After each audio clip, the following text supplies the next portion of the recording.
Yeah, buddy. What you doing? Oh, just some editing for the podcast.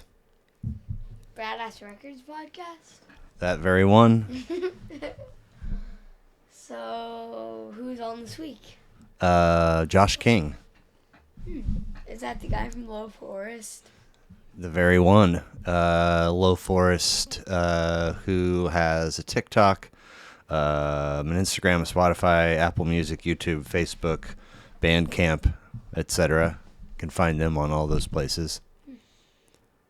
Where can people follow? My podcast? Yeah. You can subscribe wherever you stream or download your music, YouTube, and Instagram and Twitter. What? What? What's so funny? Can I have some screen time, please? What a surprise. Sure, buddy. Thank you. Love you. Love you too.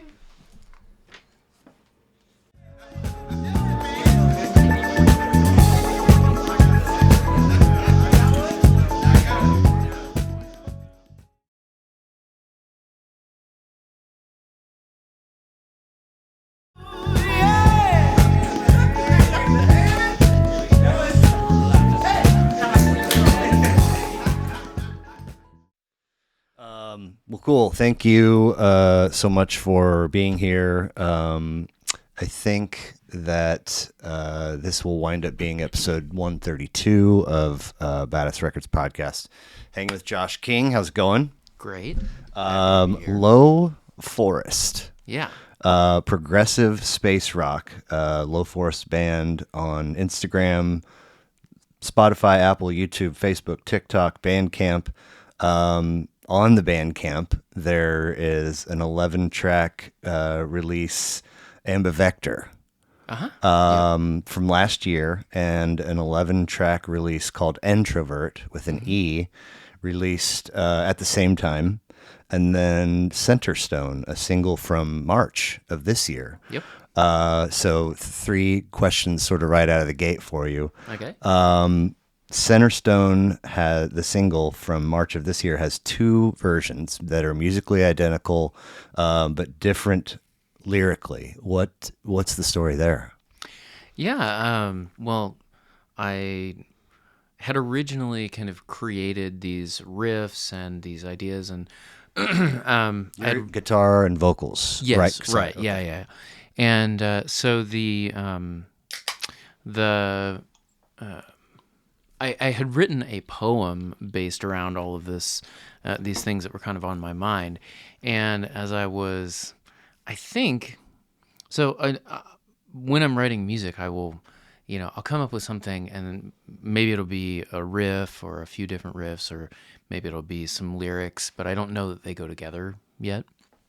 And so I had written this very eloquent poem and then forgotten it.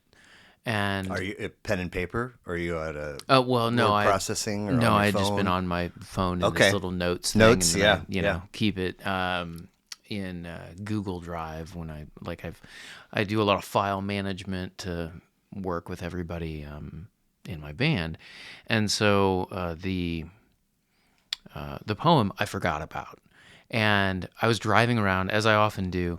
I don't I don't stream music in my car. I just have CDs, or CDs that I'll pop into the old CD player, or You have an in-dash CD player in I have your an car? in-dash CD player. Okay, that came that way. It came you that didn't way. modify it to. Yeah. Okay. No. Okay. And I am concerned about the day that my car won't have either Your next car, Yeah, probably. right. I mean, Yeah. So take care of the.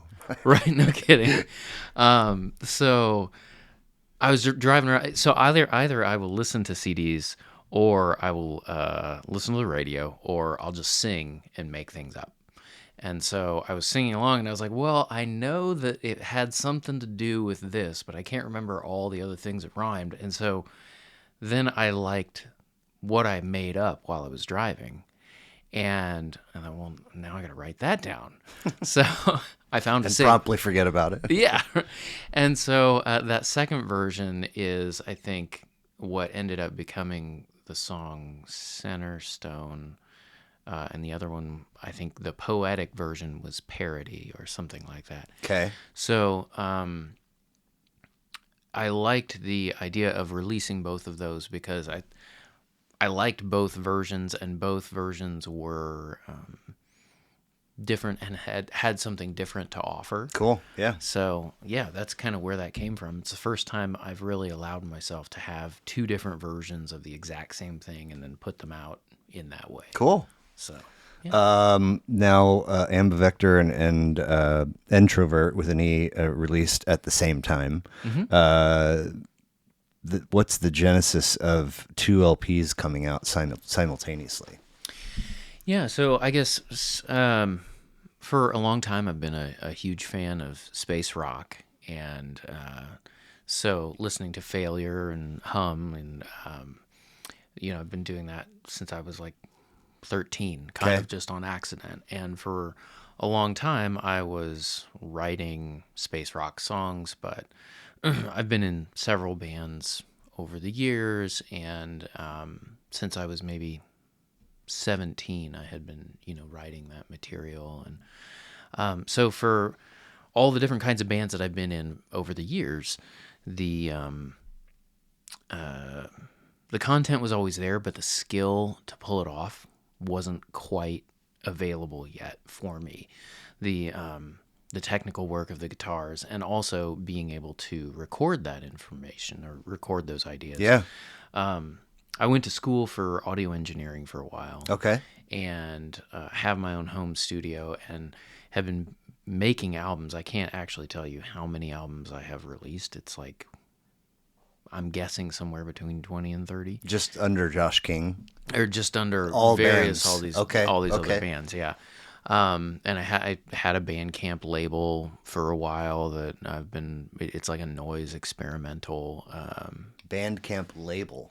Yeah, like a record label on Bandcamp, essentially. Really? Yeah. Oh, cool. Yeah. I don't know that I don't know that I knew people did that. Yeah, I mean, I found Bandcamp in like 2010 or something. Okay. I'm like, oh, this is great. And I Yeah. started putting all this stuff on there and recording with other artists from St. Louis and Central Missouri and everything. Anyway, but all of those albums, some of them were singer-songwriter or, noise or whatever. But I was always learning about the process of audio engineering, and eventually got to a place where I thought, kind of during the pandemic, it was like, well, I have all this stuff, and also I think I have the skill to pull it off now. Okay. And so tracked it all, worked on my guitar work, worked on my vocals, and really recorded all of that space rock. And then I was out like on a walk with my friend Brad, who's been my best friend for a really long time. And we were talking about, he thinks it's his idea. I think it's my idea. So I'm pretty sure it was my idea. Calling you out, Brad. Yeah. We came up with this concept of two different albums, one that would be the space and one that would be the rock. And so Introvert is the rock music and Ambivector is the space music. And if you play them right at the exact same moment, each track lines up with the other track on the other album. And Okay. they'll play with each other. And so there was a lot of musical theory that went into that. So there's a song on the album called Pleiades, and it's in like a D major key. And then there is a relative Locrian mode that kind of is based in what would be C sharp Locrian. On the corresponding track, I think it's track 5 or something on Ambivector, it sounds really creepy. The Locrian scale or Locrian mode sounds really bizarre. But when you play them both at the same time on two different systems, the Locrian works within the context of the major. And so you can hear this piece kind of mold into this piece. And so each song has some aspect of that where there's a relative modal, it's not a transposition, but a relative modal shifting to complement the rock song Okay. with this weird noise stuff Yeah. that's going on the other side. Cool. Yeah. Nice. Now, ambivector and introvert, are these words that you created? I did, yeah. Okay. Yeah. And can you tell me a little bit about the origin story of each of those terms? Sure, yeah. I've always been interested in like second law in thermodynamics, the idea that entropy in the universe is constantly increasing, entropy being like molecular chaos. Yeah. And so introvert was just kind of a fun play on words with introvert and Sure. entropy. Oh, yeah. And Yeah. so like if an introvert is someone who's interested in, or someone who recharges with being left alone and isolated, or I don't know, I don't want to define what an introvert is. I think that's the ballpark. Yeah. Okay, thank goodness. But then and an extrovert being someone who kind of thrives on that connection, which I think I'm in that category. Okay. But introvert being kind of implying that some of the chaos or uncertainty or the probability of things kind of expanding, there's some kind of resilience and recharge there. So, Okay. and then on the flip side, ambivector, I was interested in the concept of, or the word, I like etymology quite a bit, so Same. I think ambivalent is to be kind of in two different directions, and I don't know if valent and valence are the same, but kind of hovering in two different directions at once. Yeah. And so ambivector was kind of like simultaneously going in two different directions. Oh, nice. So like having a vector going that way and a vector going the opposite way. Yeah. Yeah. Cool. Those are just, fun, nerdy things Yeah. that I was thinking about. Yeah. Now, so you have this pair of dual release happenings. The single has two versions, and the two LPs are out at the same time. They both get released in March, one of 23 and one of 24. Is that a coincidence or was that intentional? I think it wasn't intentional from like the standpoint of I always want to release something in March. Right. It was more like, well, we came out with some albums last year and we've been playing these songs and it's cool, but I feel like we want to do something new and let's get something out there kind of around the same time. Okay. Cool. So are you born and raised in the area? Yeah, I was born actually in Sedalia, Missouri. But Okay. I grew up in Marshall, Missouri for basically my whole life. Okay. Went to school Is in that St. Louis. Oh yeah. Saline County? Uh-huh. Okay. Yeah, I think we call it Saline. Saline. Sorry. No, My that's bad. okay. Saline for the rest of the world, for I sure. had a run-in with Johnny Law there. Oh, really? Yeah. It was really, really bizarre. And I had to go, I was seeing a girl from St. Louis, so we would connect in Columbia on occasionally on Saturdays. And it's a nice little 2-hour, it's not, you can listen to something or have some forced concentration, and it's not too terribly long for somebody that's a little long in the tooth like myself. But anyway, I had this run-in, and I was like, man, please don't write don't make me come back down here to go to court. And he was like, that's not how this works. Like, I'll do what I'm going to do, and you comply or don't. So anyway, I had to go down there, and I rolled up on the courthouse, and it's you don't see what is it in Marshall? You don't see what the town looks like from I-70. Right. You got to jog off, and then it's like, oh, this is like small, and everything's really old. Yeah.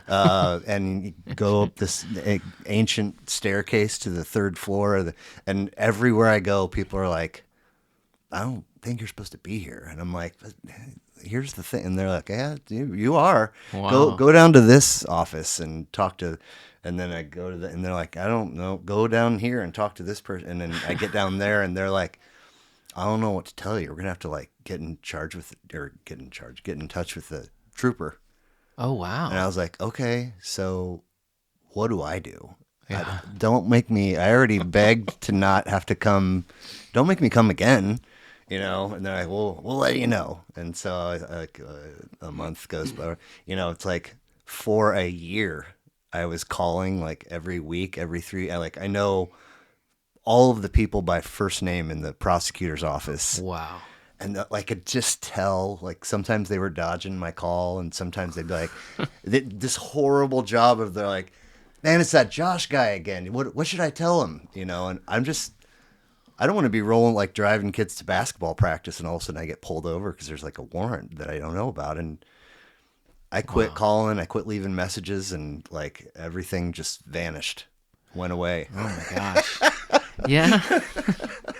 Well, Anyway, you had a Marshall experience. I did. You really I did. It was, and it was really funny because I put on a suit. It was January when I had to go down there. Yeah. So I put on a suit and tie and my grandfather's Navy pea coat, and I walked everywhere. I walked in, they're all like, Maybe they thought you were an attorney or something. By the time I was down outside the prosecutor's office, there was somebody that was dealing with a situation, and they just seemed like they were having a rough go. And they looked at me and they're like, "You must be a lawyer." And I was like, "No, but if I have to come back down here, I know that I can take the dress code down a peg." Because anyway, so you grew up Marshall, and then did you say something about St. Louis? Yeah, I went to college in St. Louis. That's where my wife and I met. And then sort of moved around. I lived in China for a little while doing a study abroad thing. Cool. That was a lot of fun. And in St. Louis, I did. So I guess, like, from a musical standpoint, all four of my grandparents were extremely successful musicians. No kidding. My mom was born on tour in Las Vegas. Wow. Her parents were opera singers out of New York. Wow. Like touring opera singers. And then my paternal grandfather, he was a music theory professor and a choir teacher, and he saw my grandmother perform a vocal performance at the University of Missouri, and was like, "Well, I need to marry that person. Her voice is lovely, And Nice. so they sang for years, and so music, I guess, has always been kind of a part of the family experience. So how do mom and dad initially connect? My parents met in Marshall, Missouri, at college. There's a college there. Cool. And I think for them, they both like music, but I've never asked them, but I don't think that they perform a lot of music. I think their interests have been elsewhere. So one is a teacher and one is a painting artist. Okay. You have siblings? Yeah. One brother, and then both my parents are remarried, and so we have two stepsisters as well. Yeah, cool.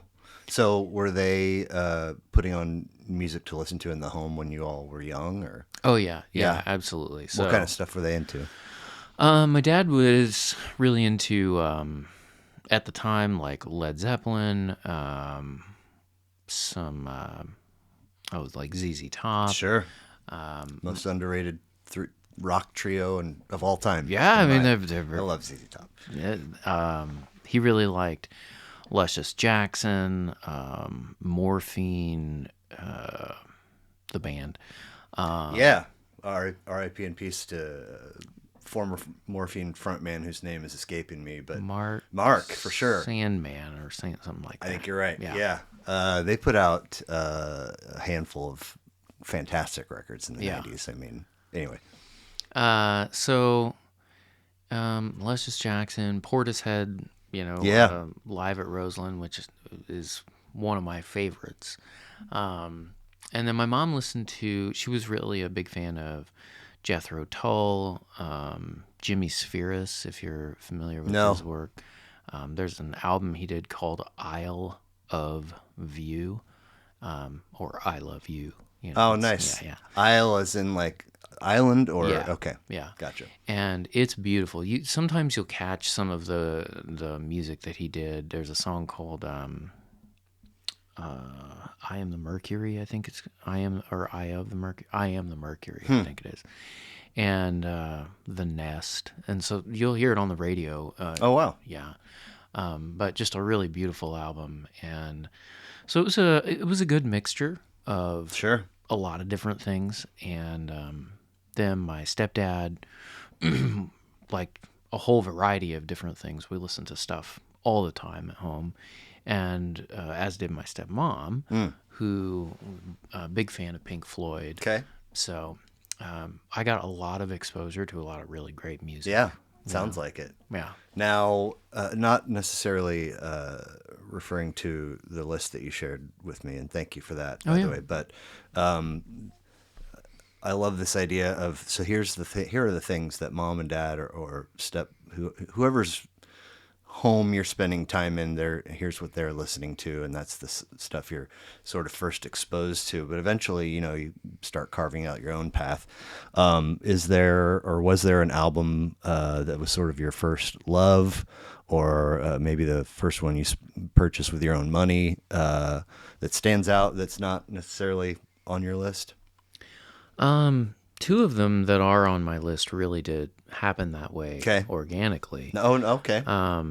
When I was a kid, that kind of did. It was like, wow, I don't know what this is, but this is it, and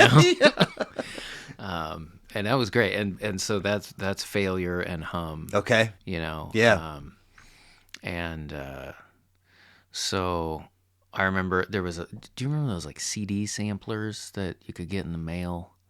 That might not have been, I don't know. But, I mean, where I go is Columbia House and BMG. Yeah, exactly. And they were like, here's 2 songs from 5 different bands. Oh, as kind of a sampler CD thing that they would send you or something. And my mom got one of those, and it had Stars by Hum on it. Okay. And I think the song is called I Hate It Too, which is another song from that same album. And when you listen to Stars, especially on a CD, because a CD has so much dynamic range, like it allows for a lot of quiet parts and a lot of loud parts, whereas vinyl has a little less difference between loudest and softest, and so do cassettes. So CDs, it starts off very quietly with this little tiny guitar part. Yes. And then you're like, turn it up. Like, what is this guy doing? What is this all about? And he's singing very softly. And then he sings the word stars. She thinks she missed the train to Mars. She's out back counting stars. Second time he does that, he hits this chord, and you've already turned up your CD player, and you're just like, whoa, your head just, it feels like your head explodes. Yeah. And I remember the exact scene in my room that I, was looking at, like the part of my room that I was looking at, and I was just blown away. And so that song, and then that song also, I think, we could get into that plenty, but that was one where I heard basically a suspended second chord, or a suspended 9 chord. It's like a 1-5-9. It's a certain kind of chord that you can play on the guitar that I think is very iconic for the band Hum, and also the genre of space rock, Okay. So that was my first recollection of hearing that chord structure in anything. I'd heard Mozart, I'd heard the Beatles, I'd heard all these different things. I'd never heard someone play that chord distorted through, a Les Paul into a matchless whatever, high watt. And it just grabbed me. Nice. And I was like, that's the sound, Cool. So then I ended up listening to the other song on that sampler. Yeah. Sought out that album, and that, that was really, that was cool. it. What about shows? Did you get out and see concerts as a young person, or did your parents take you to anything that stands out? Yeah, I guess the first concert I went to was a Sugar Ray and Goo Goo Dolls and Fastball. I don't know fastball. Yeah, I mean you'd probably know the song. It's actually kind of a bummer. It's like these parents who I guess abandoned their children or something. It's kind of weird. Wow, the content of the song. Okay, Yeah, it was okay. called The Way. And it was an okay concert. But then the following year, because that was at a Missouri State Fair Okay. kind of thing. The following year, I got to see Crosby, Stills, and Nash. Okay. And we all went as a family. And I mean, that was just bonkers. That was amazing. It might have been a few years later. I can't remember, but it was great. It was Nice. a fantastic Okay. concert. Yeah. And so where and when is your trajectory as a musician born? I guess when I was 14, I had the summer off, and we'd moved into this new house, and my stepdad had to work. He had a guitar, and I would, very casually go into his room and play his guitar, and like try and figure some things out. And the first thing I ever tried to play was Big Hands by the Violent Femmes. Okay. And Yeah. I just played the little melody. And then I tried to play stars, and I tried to read tabs. And I was like, oh, I don't have any idea what's happening here. And then I can't remember if I came clean on like, hey, I've been playing your guitar, or if they just kind of organically were like, he's been playing this guitar. Let's get him one. And so then they got me one for Christmas, and I've been playing guitar ever since. Nice. Yeah. And then a couple at least bands before Low Force. What was your first band? And then if you could run us through the others that you've been into up until Low Forest. Oh, gosh. A lot? Yeah. Oh, okay. Okay. Whoa. Yeah. I mean, so I started out in a sort of pop punk band called Moot Point. Okay. Then created a like new metal band called Second Law in Thermodynamics. The abbreviation was SLIT, which I did not know was a derogatory term. I want to be very clear about that. Never would have named it that had I known that. Yeah. It was forever until recently. It was like a run in a piece of fabric or a tear. Yeah. Or a open. Anyway. Yeah. Yes. Exactly. Right. Then I was in a sort of like a jazz, Ben Folds 5 kind of thing called The Oust in college. Started a noise experimental band called The Awesome Black Hole, which split off into The Man and the Scientist. Played under Jin Xiaoyu in China with some musicians there. Played as the Everest Ruin. Released my first album at that time, my first own album. By that time, I'd probably released 4 or 5 albums with those other bands. Okay. Or 6 or 7 EPs or albums, Yeah. or what have you. And then played with a band. Oh, let's see. Played with several different projects in Central Missouri. Okay. Moved to Wisconsin with my wife. Played as the Everest Ruin and went on tour. Did the whole thing. Lived as a musician for a while. Okay. It was not financially viable. I mean, if you say that it was, that's when there's real surprise. Right. Oh, really? I did better than break even on tour when Nice. I factored in gas and everything else. Sure. So that was cool. Yeah. So I guess I've been on tour 3 times. Okay. Yeah, 3 times. Then played with a band called Saturday Morning Cartoons out of Portland, Oregon. We moved there. Played with a band Gingham Ark with another friend of mine here, and he now lives in Kansas City.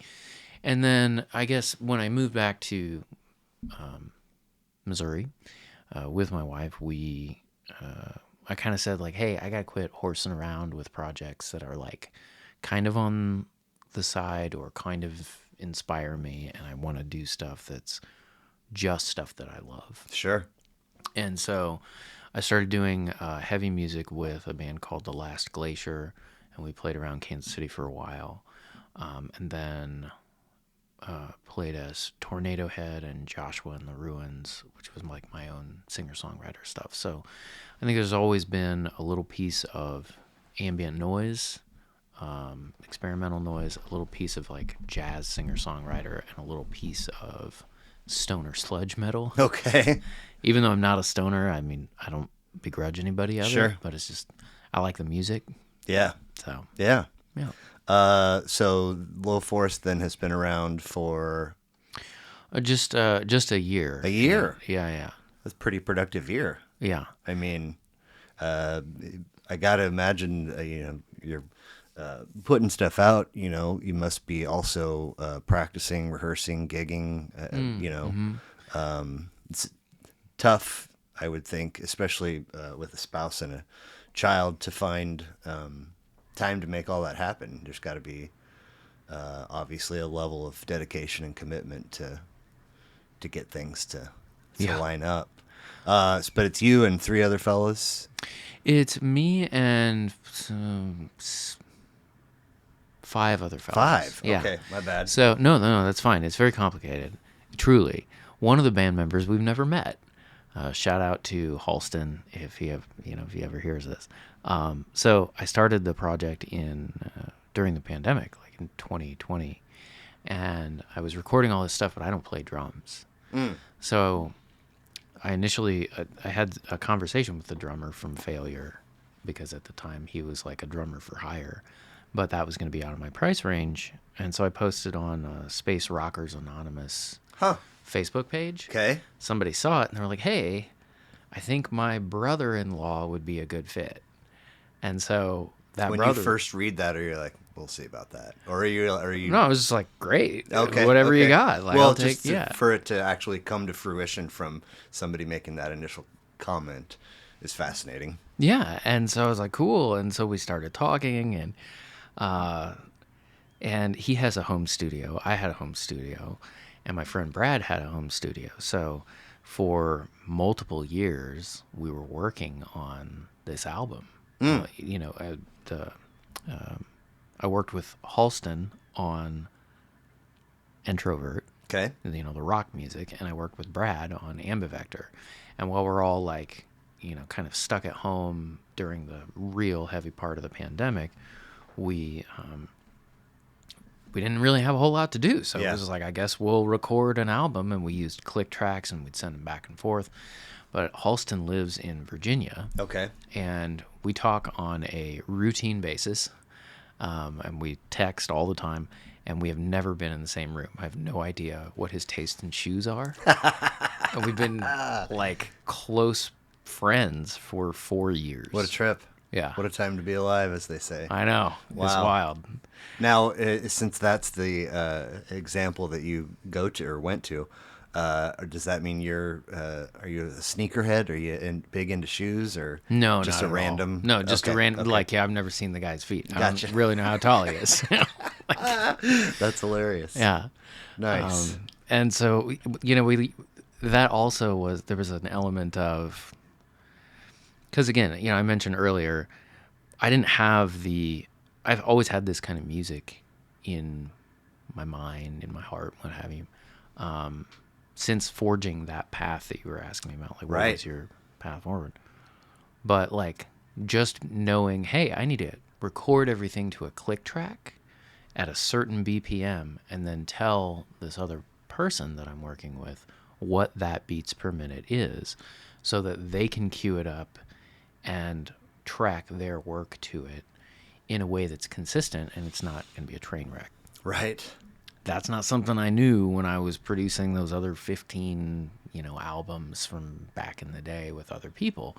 Not to say that those were bad, but it was just something that, every step along the way had felt like a learning process. Okay. So Now, the simplest definition, if you would, please, of a click track is? Oh, it's just like a metronome. Metronome. Okay, Yeah, gotcha. And so what I would do is I would make a fake drum beat for myself that was perfectly quantized to the grid, so to speak. Mm-hmm. So it's exactly mathematically 80 beats per minute, and I'm just playing to like the most basic computer sounding drums. Okay. So I play all the I do all the vocals, I play the guitars, the bass, track everything. And then I would wrap all that up. I would take the drums out and then send it to Halston. And then I'd say, it's 80 beats per minute. It's locked to the grid. Now you can track your drums. And he has a fantastic home studio and is very, very easy to work with. Great guy. Okay. And so that was it, and we tracked this. Yeah. Where along the ride, so to speak, did you pick up the bass? I guess I was doing that the whole time too. Okay. Yeah. Okay. Yeah. So since I was 16, I had been playing the bass as well. And I guess, I played bass in several other bands that I kind of forgot about. Okay. So you, Halston, and then 4 other. Yeah, so Brad lives in Denver. Right. And he and I he was the other person in The Man and the Scientist. We made noise music, noise albums, played festivals and like harsh noise, experimental stuff in St. Louis. He lives in Denver now, and so we worked on that, the Ambivector album together. So it was like rocking out with the drummer in Virginia virtually over the pandemic on one album, rocking out with the noise compatriot in Denver on the other album, and then they would send me all their stuff, and then I would organize it into stuff that made sense. Or I'd say, Brad, give me something in this key, or that kind of stuff. Cool. And then who else? Right. So then after the pandemic, and when I released the album, and I start recruiting a live band, musicians here in Kansas City. And so that includes Alex Dunn, Keith Howell, and Caden Hunter, who are on bass, drums, and guitar, respectively. And I mean, I've really enjoyed playing music with a lot of different people over the years. But then I think also you kind of start to learn when you're putting bands together to follow your instincts and follow your guts more. Oh, wow. Okay. And so I started saying, you know what, I'm not going to necessarily seek out like a virtuoso. I just want people that I really get along with. Oh, huge. That I work really well with. So how did the connection with the 3 guys locally, how did those come to be? Craigslist. Really? Yeah. Okay. Yeah. Most of my friendships and relationships come from bands, which are generated from Craigslist. Who knew? That's awesome. But I just, and we would do like a Zoom call.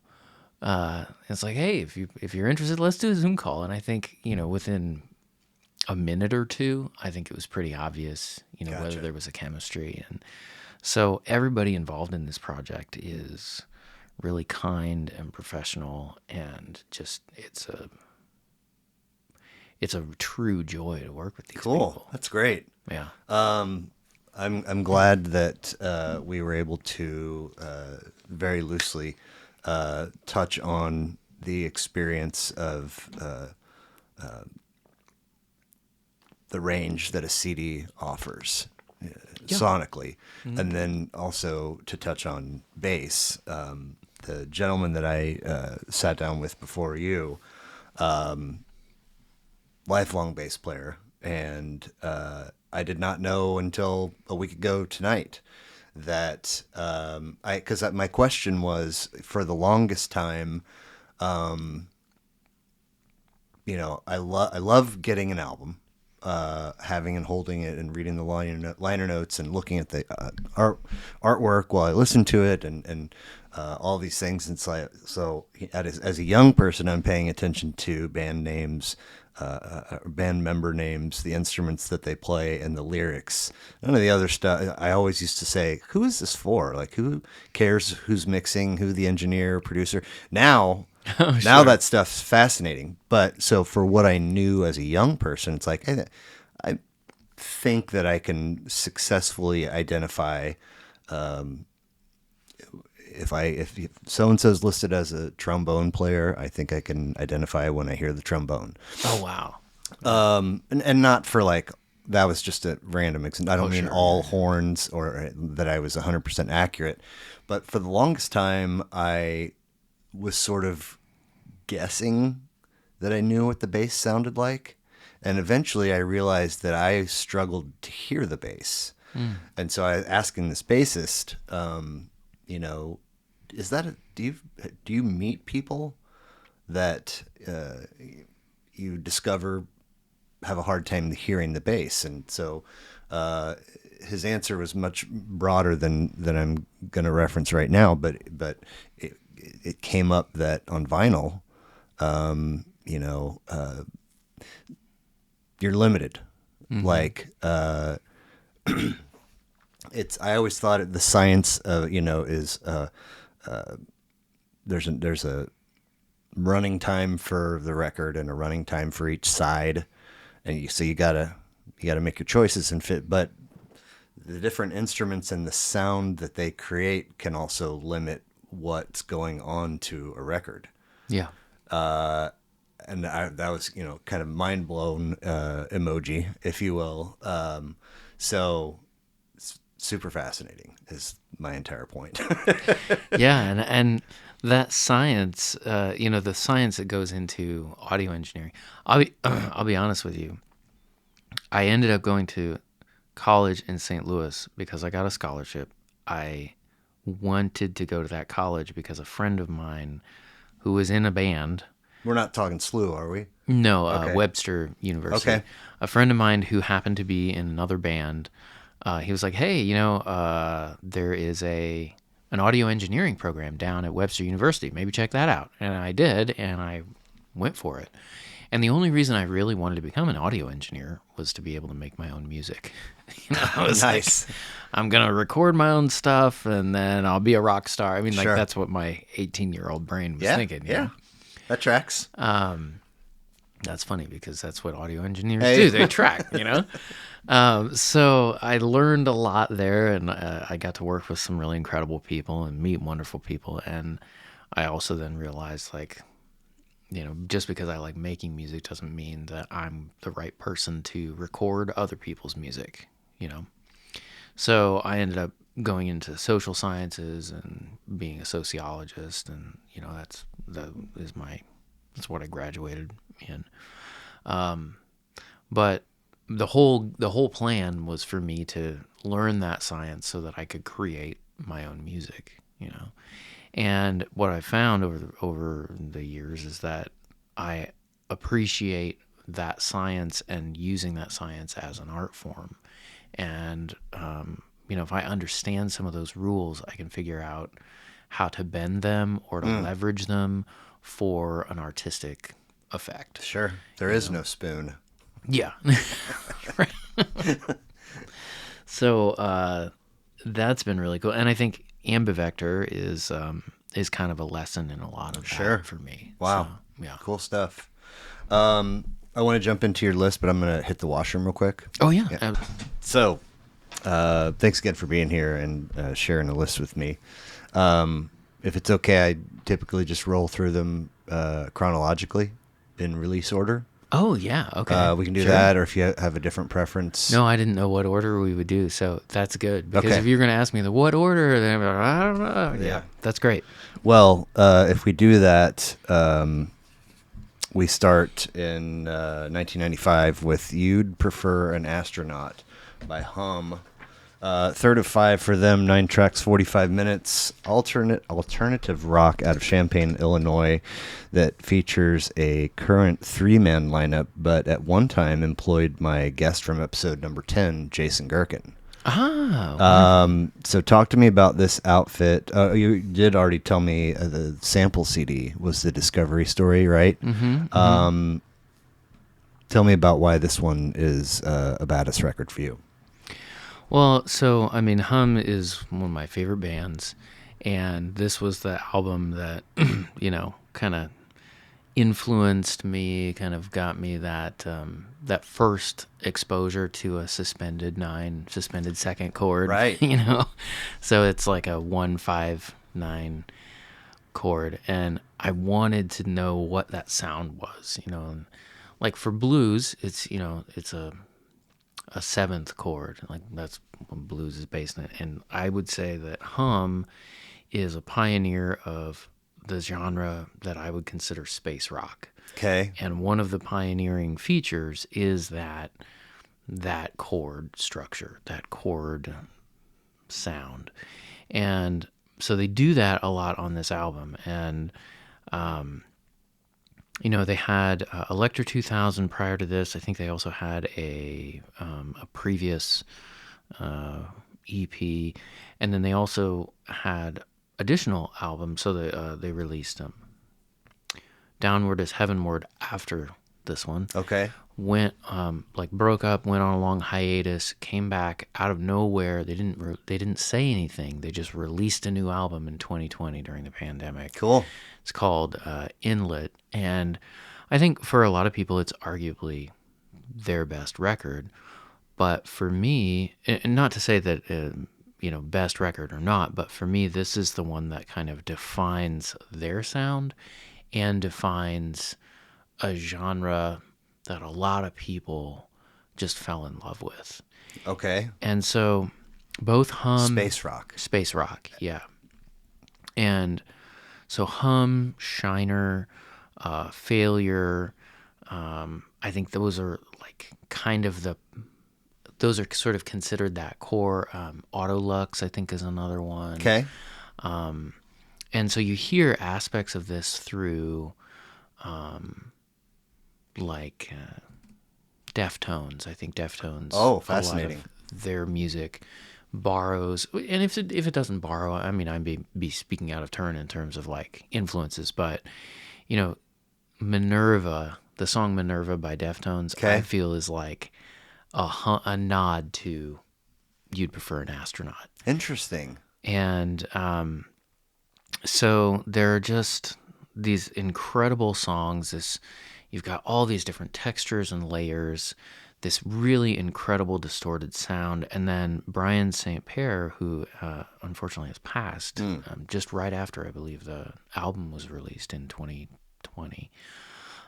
His drumming style was super massive. It's almost like Keith Moon, sort of in The Who, playing a lot of fills. Yeah. And I would say that all work. That all right? work, right.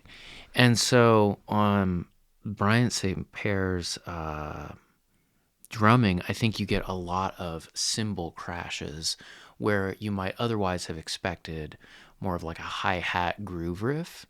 And so you have this wash of guitars, this wash of cymbals just sort of endlessly shimmering, and all these really incredible fills, and it creates this feeling of space that you get to engage in, this sort of long reverb feel, or just like you're awash. And so that, I think that occurs throughout the album. I think it's the end of Why I Like the Robins has this phenomenal sort of odd time signature shifting meter that the drums play a solo over. Huh. And it's amazing. Just from top to bottom. I made notes in case. Awesome. Anybody that's utilizing pen and paper to capture their thoughts gets an A+ in my book. Oh, thank goodness. I mean, and the notes, I use the notes app plenty as well. Right, sure. Whatever. But also, I think for me personally, Matt Talbot he's the lead guitarist and singer, or I guess rhythm guitarist and singer, whatever. And he sings pretty softly.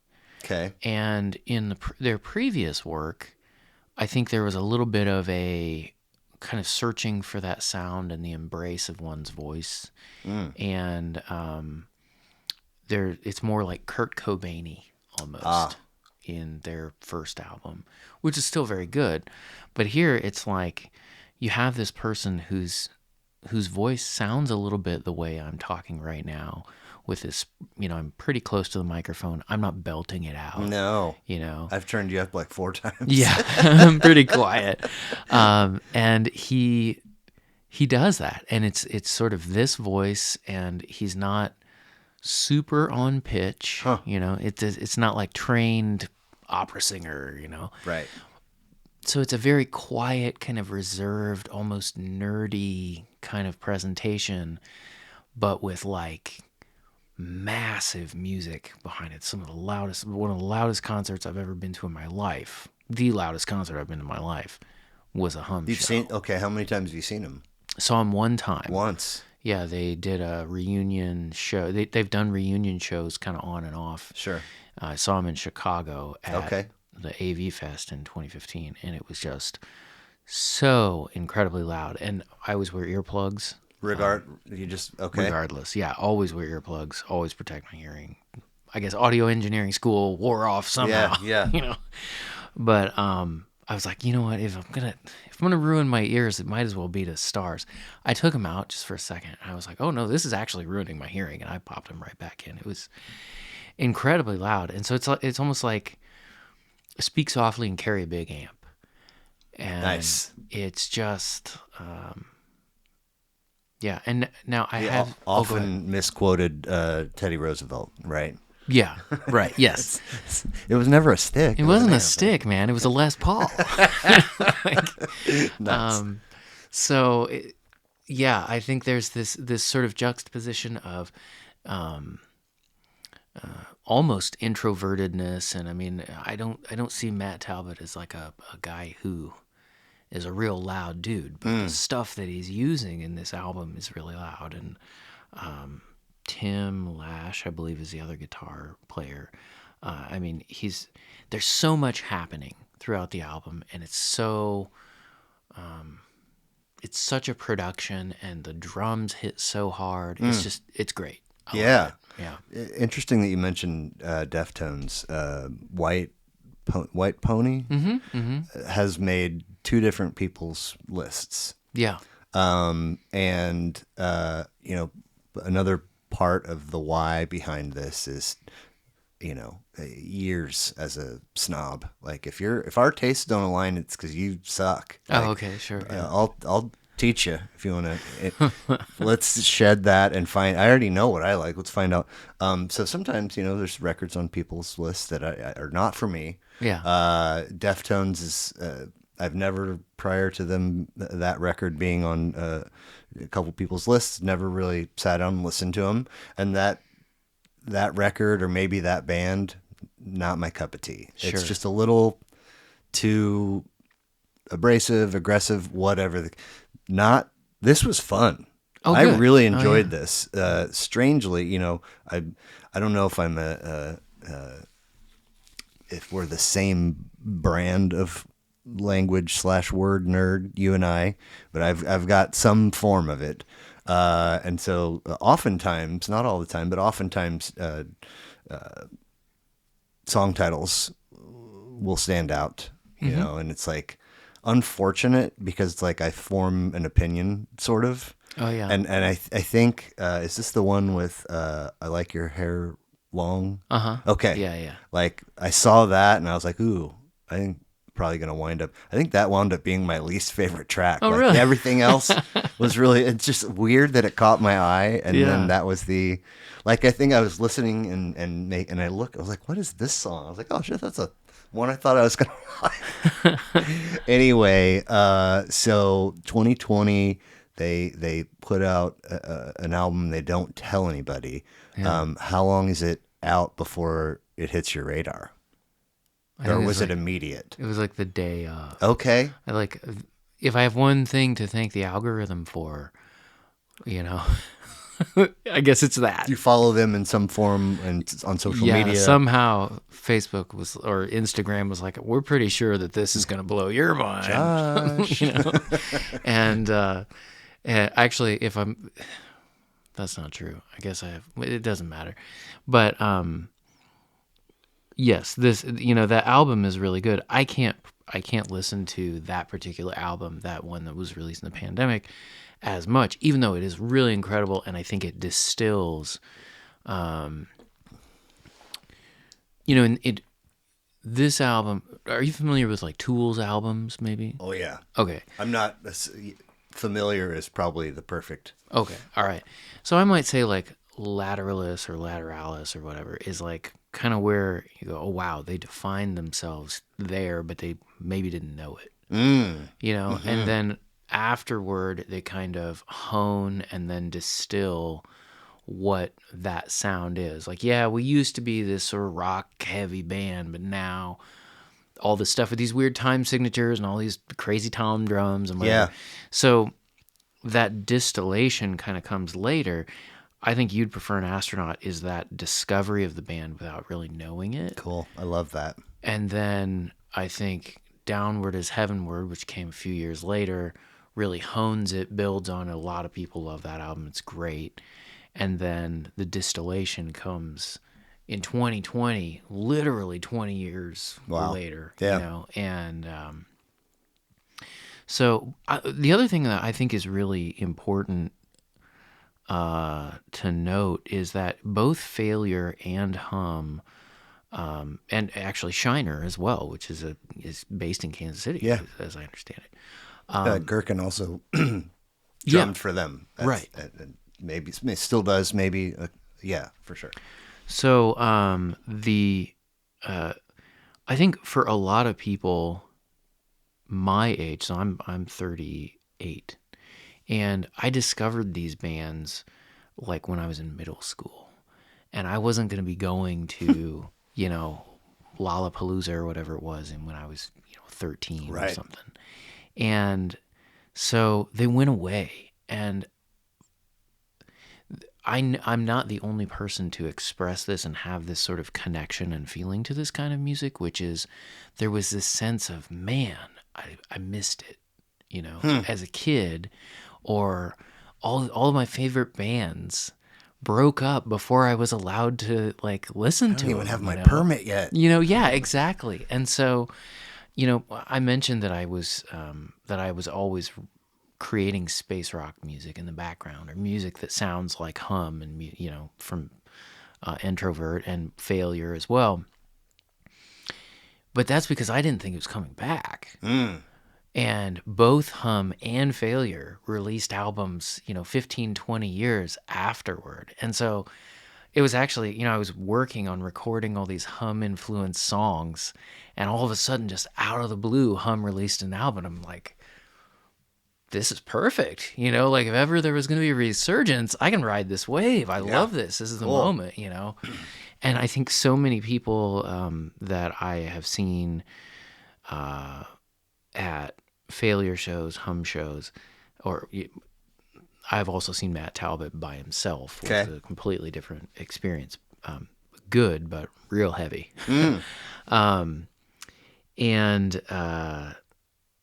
there is just this sort of, I don't know, it almost feels like a pilgrimage, for music that you thought you were you were never going to see, but you'd always loved and heard, and then you get to experience that and see it again, and those people create new music.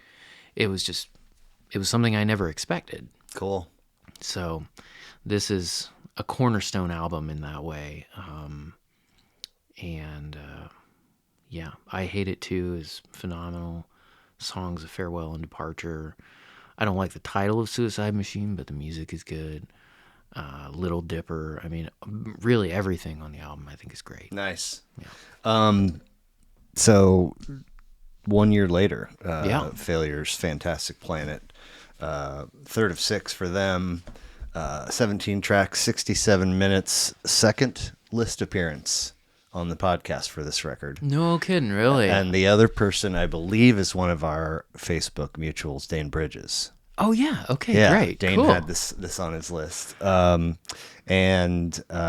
he was episode number 79. If you want to check him out, this is a really packed album with admirable production. Again, like little young person me, like why are we putting the producer? Like, what does the producer even do? And now it's like, not that I know precisely what the producer does, but I have a much bigger understanding of what goes into production. Who was the producer on this? Do you You know, know? I didn't write it down. Okay. So cool album cover artwork. How does one describe failure to someone else? Oh, jeez.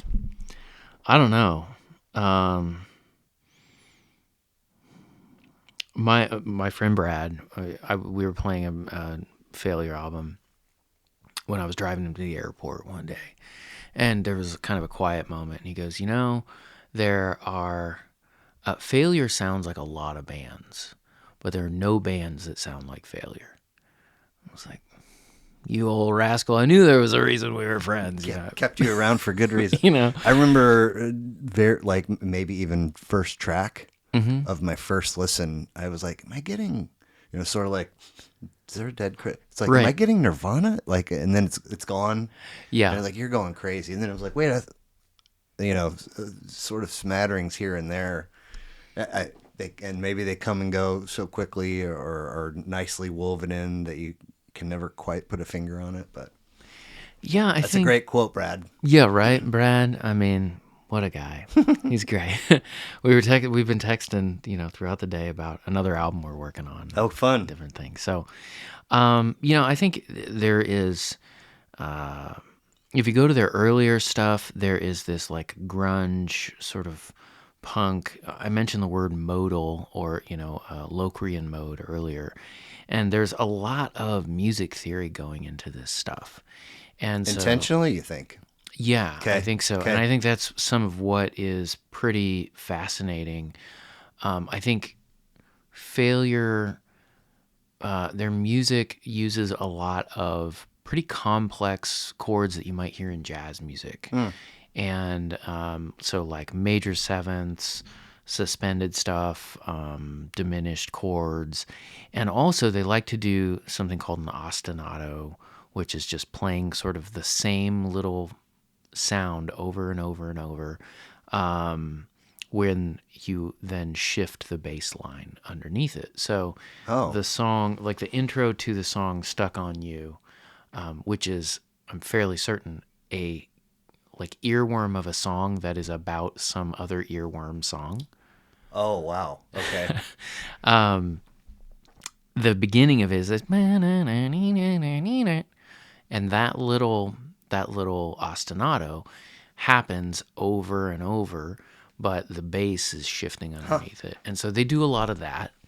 And then they also do a lot of major over minor or minor over major or major into minor kind of stuff. So where you would normally expect one chord to shift into another chord and remain in like what's called a diatonic chord structure or whatever, they'll switch it up on you. And it's like, nope, actually it's going to sound kind of dissonant and weird. And so, they're doing all of that while then you have these really great distorted bass lines, this sort of like gruff but not yelling voice out of Ken Andrews, and then like 1,000 different weird soundscapes that are just flying all around you.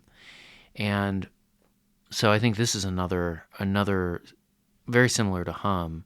Failure comes back, or they break up after this album. Oh, yeah. They come back 2015 release The Heart is a Monster. Then they come out with what I think is probably their best album so far, which is In the Future, Your Body Will Be the Furthest Thing from Your Mind. And again, that sort of like honing, distilling, and Right. further defining. But this is where I think, it's just a foothold. So both of these albums, I'm gesturing here to both You'd Prefer an Astronaut and Fantastic Planet, are, they have a certain sound to them that I don't find in a whole lot of other places. I think Shiner does do that. Spotlights, there's Nothing, Deftones, Cloakroom. There's sort of like the following wave after these original players. And also, like, they're singing about, I'm flying around in my spaceship, and so some of it is the lyrics and the narrative about that. So the jazz chords, I think if you listen to the intro to the song Leo, I mean, the first, I don't know, 10 or 15 chords, it's just like, what in the world is happening here? But it comes together, and I think it works. I stumbled onto it at a Slackers store in Columbia. Okay. When I must have been like 13. And in Slackers, they would play music over the stereo in the building. And then you could open up the CD and they would let you play it on a little CD machine, and you can listen to it and skip through it. And I listened to Saturday Savior, Sergeant Politeness, and then Segway 1. And right when I got into Segway 1, I was just like, this is it. How did you choose those tracks, do you think? I mean, they were just the first three on the album. Okay, gotcha. And the transition from Sergeant Politeness to Segway 1 is, for me, over 20 years, 15, 20 years, I was like, I love the way this song goes into this other song. And then I see them play in Lawrence, Kansas, in 2015, and they did it just like that. Oh, cool. What venue? I want to say it was Liberty Hall, but Okay. it might have been Granada. I want to say it was Liberty Hall. And the other thing I think is really amazing about this band is that for, the entire time that I was listening to it as a kid, I was like, Dirty Blue Balloons? What's that mean? He opened up his mouth and dirty blue balloons floated out, And I was like, oh, that's such a wild, surrealist imagery. And then, it was not until I was an adult that I understood that most of this album is about some pretty heavy drug addiction, drug use. Gotcha. And that particular song is about, like, meeting up with a drug mule who is barfing up balloons filled with heroin, presumably. And, he's like, I paid him with everything I had. And, oh, my gosh. I promised him next time, and he opened up his mouth, and the balloons floated out. I'm just like, wow, that's a real bummer. This guy's throwing up balloons. And, he's saying, like, nothing helps and no one else can get me through the day. Wow. I can't let him go. It's dirty blue balloons. It's like, wow, that's really sad. And a lot of people from the time that this music was being made, they were doing those same drugs and they died. Overdose, or they had a lot of different experiences, or they got clean, but they changed their lives. And so then these guys, they break up. I read something that said, like, they lived up to their name, which is just like such a sad. That always bothered me. I read it in like 2004, on the internet, and that really bothered me. And they didn't see the success that they thought they. As a musician, it's like, dang it. So you hang up your hat, you keep making other kinds of music, and then somewhere along the way, you discover that there are people who are like 20 years younger than you that are in love with your music. Huh. And then you come back and play it. And I remember Ken Andrews and Greg Edwards, Kelly Scott, those are the guys. They were on the stage, and this look of bewilderment as I and, a few hundred other of my closest friends that day are all screaming word for word everything. And they're like, how do you guys even know who we are? Did you read that article that said we lived up to our name? Right. And so, and also now they are, to my understanding, they got clean. They produce all their own albums. They release it on Bandcamp. They're very politically outspoken. Oh, wow. They live life on their own terms, and they are making music, and they're living successfully. And so it's like the ultimate redemption story to go That's great. from, I could have just left the world, Yeah. in many different Yeah. respects, or I could have left the world alone and just made this incredible record and walked away, and people would love it for eternity. Right. But instead I've come back, and life is good and sustainable, and I made peace with letting go, and then all of a sudden it came back to me. And I mean, I haven't talked to any of these guys about that, so maybe Sure. that's not how they feel. But it's a really incredible experience to go from, some of the songs on this album, which I can't even imagine, it's like I made peace with all that and I put that behind me, and now I got to go up and play Dirty Blue Balloons because that's what people want to hear. Right. I'm not looking for those Dirty Blue Balloons anymore, Right. Yeah. And so the story of that and the context for that band, and as a musician, it's just like, keep making stuff, keep putting it out there. Somebody may find it to be interesting. Yeah. And it might not even be somebody who, can stay up past 8 right now. Yeah. Yeah. And it might not be tomorrow. It Yeah. might be a little ways down the road. So, I mean, and I don't mean to go on and on, but it's just, I listened to it today, in preparation of our conversation. I'm just like, oh my gosh, there's so many little things that are happening throughout, and, it's good. I could talk a lot about it. Well, we will take a 2-year leap forward for Roseland NYC Live, Portishead, 1998. So 3 studio albums for them, 1994, 1997, and 2008. And this was their only live release, and it dropped in 1998. 14 tracks, 70 minutes.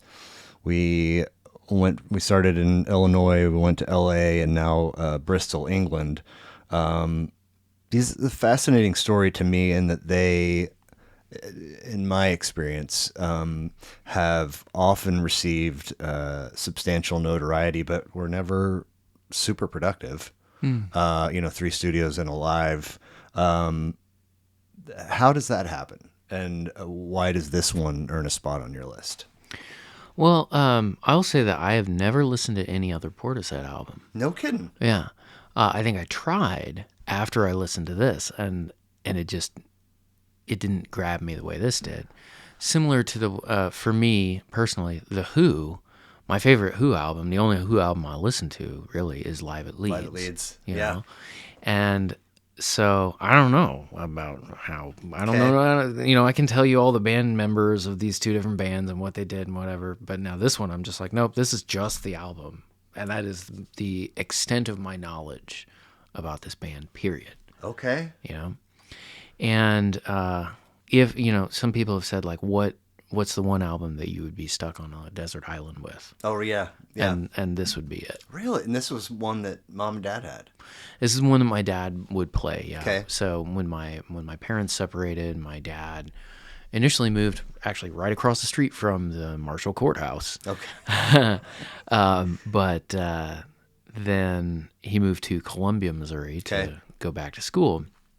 And so we would hang out at his apartment and we'd listen to this. And also the other one that would have made the list, it was like, if I had 6 options, it would have been the Beastie Boys' Hello Nasty. Oh, cool. Because, those 2 albums were very much in rotation around that time. Yeah. Stir fry you in my walk.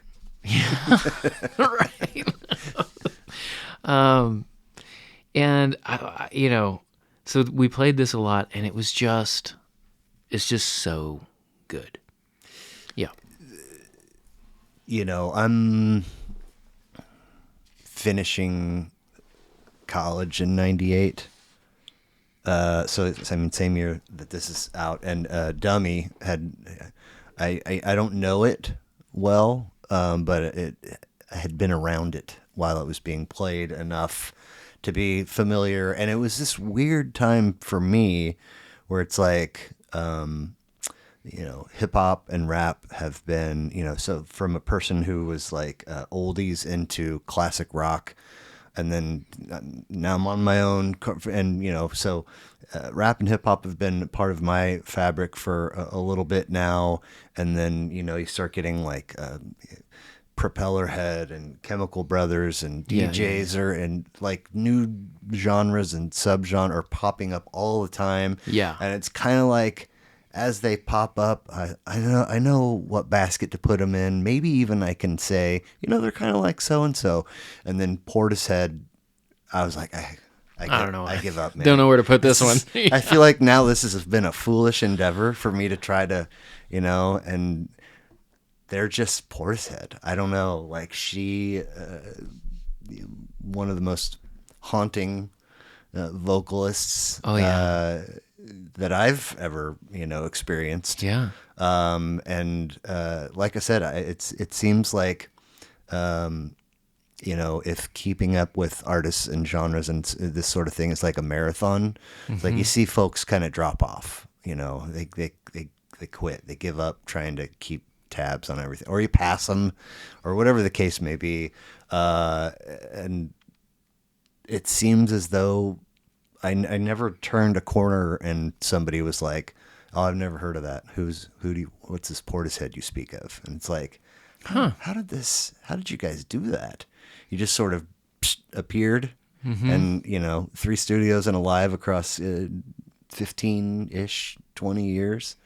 Have managed to stay part of the conversation. I mean, clearly your listening experience to this one was profound enough.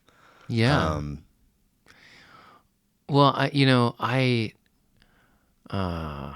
realize that a lot of the albums that I have in my list here are from the 90s, so that's right. But I mean, within some of the context, we're talking about something that, like in the picture, I don't know how many people do we think are in the picture who are contributing to the creation of this music? Like maybe 100 when you factor in all the orchestral players, the bandmates, the the engineering crew that it must have gone into, and then you have it's all happening in a live setting. Yeah. And there's a turntable. There's this sort of like almost. Yeah, haunting is a great word for it. This haunting, but a very powerful vocal. And I don't know the woman's name, the lead singer. I did, but it's gone now. I don't know anything about this this band other than they made the only record I would ever take on an island. Right. And so I'll say 100 people involved in creating something, and you can put it on. And you can listen to it, and you could listen to it probably every day and hear something different, hear something new. And you could even just try and focus on the different musicians who are creating something there. Or you can put it on and do something else, and it's not going to really get in your way. Right. And I used to want to make albums that would keep people's attention, and if they weren't paying attention, be like, what the hell is going on, And now I want to make music that people can ignore and can dive into if they want, but just put it on in the background, because one of the experiences of an album is also to be able to do other things. Right. And so I have done other things. I've played so many video games to this Portishead album. And also done a deep dive listen, and there's so much here, and the All Mine is just really this very possessive kind of vibe and feel, and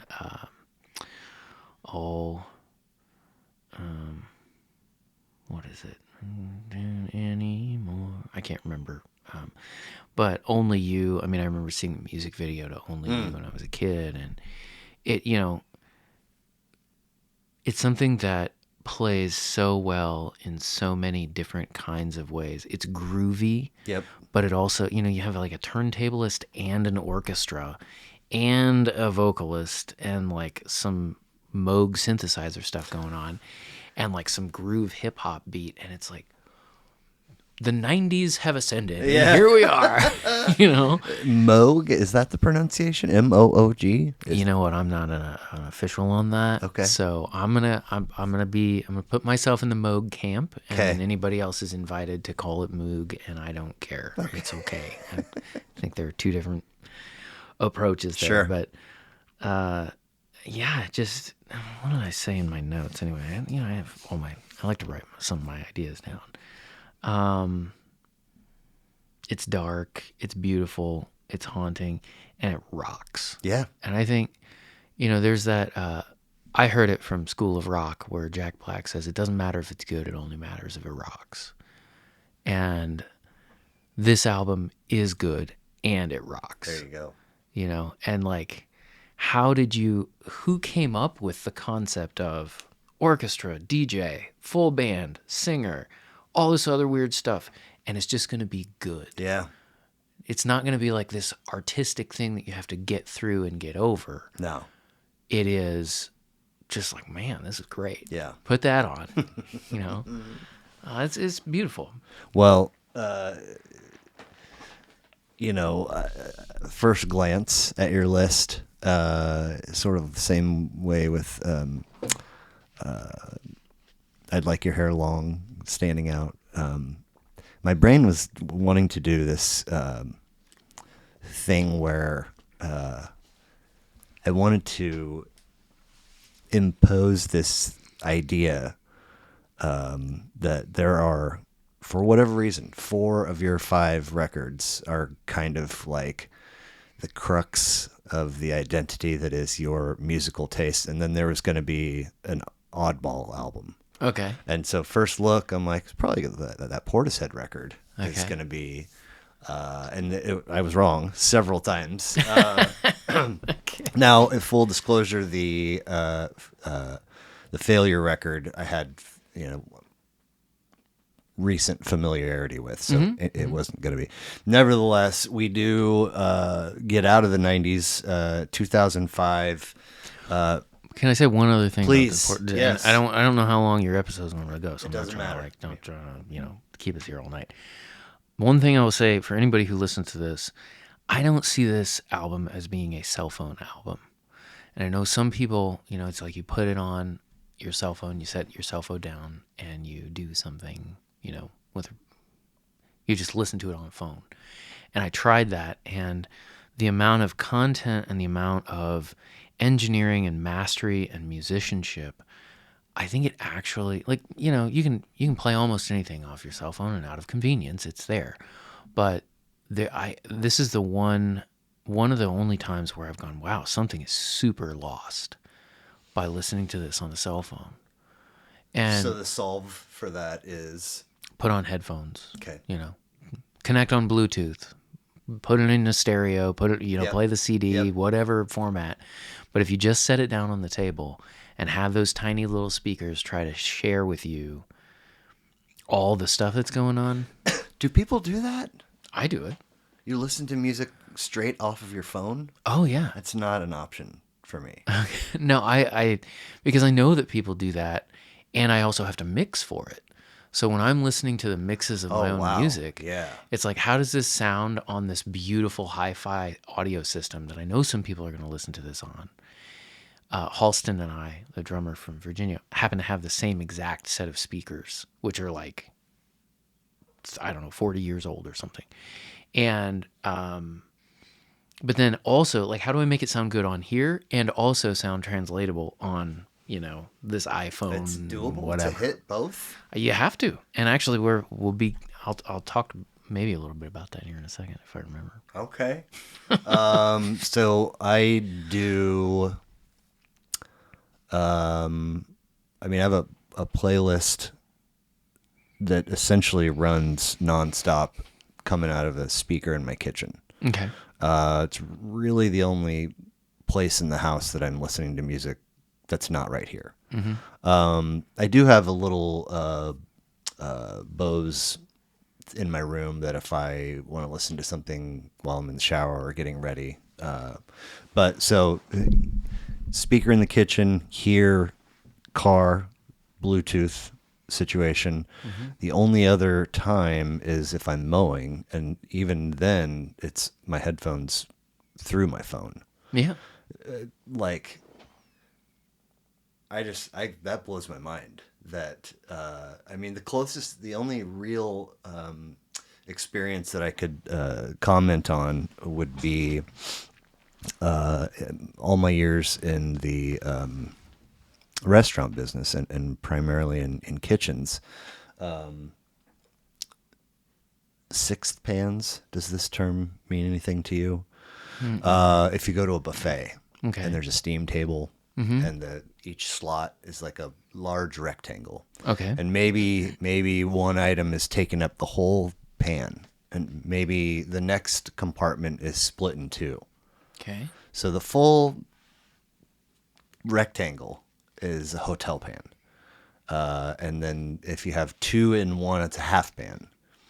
And then, maybe you come to one that's in threes, it's a third pan. And so anyway, in one kitchen in particular, before we had a system, a device to play music out of, somebody would grab a stainless steel sixth pan and put whatever they wanted to, through their phone, but then stick it in that. Yeah. So it's creating, Yeah. and you're like, okay, that's way better than any other option that we have. But Right. there's also, it's amplifying, but it's not the full. Yeah. So I can't imagine just, I don't know, hitting play on and leaving my phone just on the table. Yeah. If anything at all catches my ear and I want to back up, that phone's got to go right up to my ear. Right. And I probably got to do it 3 times to catch what. And if I'm not successful, then I'm going to put some cans on. Yeah. Anyway, that's fascinating. I say, is that a thing you can do? Engineer for the phone and the set of speakers, and your answer is you have to. Yeah. And another thing that a lot of people stream their stuff off Spotify or Amazon or Apple Right. or what Yeah. have you. And they're, not to go too much into it, but when I was in audio school, it was 04, 05, 06, 07, and it was still the era of what's called like the loudness wars, where Yeah. albums, you were trying to make it more and more competitive and really squash the sound. So, like imagine you're playing the drums and you've got like some little nice quiet hi-hats. And then every once in a while, every, 2 beats, you have this snare drum that just cracks really hard, right? So the idea in simplified form is that snare drum is going to be like the loudest thing we've got on this whole shebang, maybe also the vocals. How do we get everything else to be as loud as that snare drum and the vocals so that it is just bliss? It just looks like a brick. You look at the waveform and it's just a solid brick, yeah. So now it's not quite like that. I mean, I think it still is. People talk about being competitive. And so instead now it's called LUFS, which is Loudness Unit Full Scale, LUFS. And LUFS levels, Spotify, Apple, YouTube, iTunes, all of these different streaming platforms have their own LUFS standard. And sometimes it's like -13 or -14 or -12. Oh, yeah. So if you make an album louder than that, that platform will make it quieter automatically. Oh, fascinating. If you make an album quieter than that, it'll bump it up, because what they want to do is be able to pull song from playlists and have it all kind of be the same, so you don't have And to the fiddle listener with doesn't have to. Yeah, you're not constantly tweaking your volume knob. So now you have to mix and master for that LUFS level and kind of recognize that component to it. So I say that because if you buy an album off of Bandcamp and you get those WAV files or the MP3s or what have you, you're not getting that LUFS, that what's called normalization. Oh. And so you're just getting the actual real files that somebody put up there, So Who knows how good they are at doing that? Well, some of them are really good. So like Failure, Right. they don't they don't release their new albums on Spotify. They produce them themselves and then publish them on Bandcamp, and then you can Okay. buy them from Bandcamp. So anyway, I say all of that because, you know, you're talking about the phone, but even all of those listening experiences that you're talking about generally are having some kind of built-in coloration, some kind of change on the back end. So I think I'm like a person who really enjoys CDs because you get mathematically the largest range of frequency, with the Right. exception of like 24-bit, 96K high definition wave files, and you know, relative to vinyl or cassettes or MP3s, you have the best bit depth as well. And so I like to think, you know, we've seen like the vinyl resurgence, we've Yeah. seen the cassette resurgence Yeah. sort of right now, and I feel like I'm just right on the edge. I'm gonna just buy up every CD player there is in all the like buckets in secondhand stores, Yeah. and just wait for the day. Be ready. You know, yeah, or something. Nice. I think that I have seen the Loudness Wars referenced once, and I believe it was twice. Californication by the Red Hot Chili Peppers has been an album on folks' lists. And I think that's where I saw it. And it was to the point where they released this record, and it's sonically, it's not pleasing because they're trying to win that war. And I think they had to go back and remaster it or redo it to sort of find that sweet spot and not just, you know, hey, there's a ceiling, man, you know. Yeah. Which, you know, I find myself frustrated very often putting these on. If I'm listening to something that I really enjoy, it's like, I need it to be louder, you know what I mean? Yeah. But there's a max. Otherwise, nevertheless, 2005, Yep. Small Explosions That Are Yours to Keep, just a plus of an album title. Mitchell Akiyama, 11 tracks, 54 minutes, 6 air quote releases under the music tab at mitchellakiyama.com. 4 of those 6 are LPs. This is number 4. Not sure what to call the other 2, but this guy is a PhD scholar, composer, artist. How did he wind up in your lap? When I was in St. Louis going to school for audio engineering, I met a lot of different people. And also, I mentioned I was in the noise scene, which, you know, if you're not familiar with noise music, it is exactly what it sounds like. Just TV static on purpose, basically. And, you know, people go like, oh, is that like Blue Man Group? And I'm like, no, just turn on your AM radio, but detach the antenna and just sweep back and forth. And, you know, you've got it. But in all seriousness, there is a really, really incredible Midwest noise experimental music scene that is extremely strong in Missouri, in Kansas, in Minnesota, in Wisconsin, Ohio. And so at this time, I was getting a lot of exposure to experimental music, noise music, avant-garde, ambient electronic stuff. Started building like oscillator circuits, synthesizer pieces, that kind of stuff, like soldering things at our dorm kitchen table, you know. And, not actually the dorm, sorry. It was our apartment. Yeah. Off campus. Yeah. And just, We don't owe you any money. yeah, right. That dorm has since been condemned. There That was, was yeah. Probably because of you guys. Fun aside, I lived in that dorm the last year that it was in existence before they shut it down and walled it off for asbestos mitigation purposes.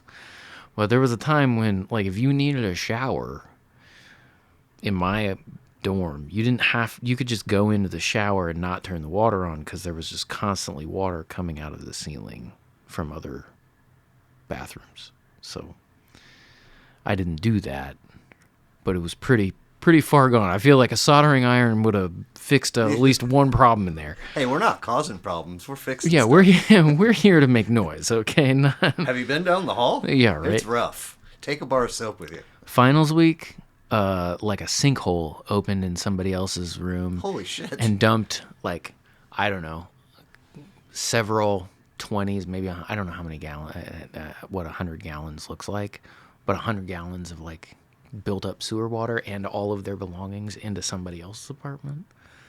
It was just like Yo. Yeah, it was real crazy.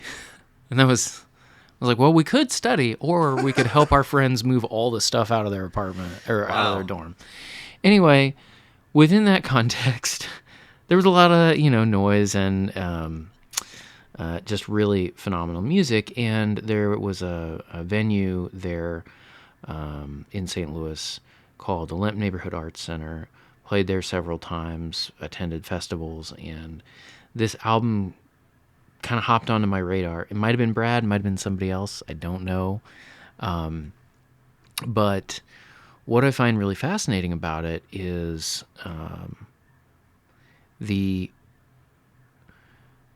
there's a lot of stuff that sounds like a skipping CD on purpose. And there's a lot of like chimes. Yes. Yeah. Yeah. Oh, yeah. No, I'm agreeing. The skipping CD, I caught a couple times, and then I was like, it's something else. That's not what's happening. The chimes are unmistakable. Yeah. And this to me is like an album that produces an ASMR experience. Just pretty much immediately throughout. It gives me goosebumps. I can just enjoy it and just completely veg out. It's beautiful. It's haunting. It's experimental, but not like abrasively so.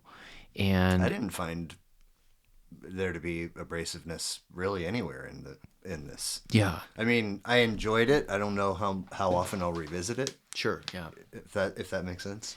I mentioned like if there's one island album, Yeah, that's Portishead. If there's one song that I could listen to, it would be the song "But Promise Me."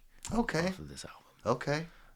Just because it is, it has that chime. It has these sort of odd, like hand claps and what I think is called granular synthesis, where you take a waveform and then you chop it into a bunch of different little pieces that will not, when you reorder them, it busts up the waveform and it sounds broken and weird.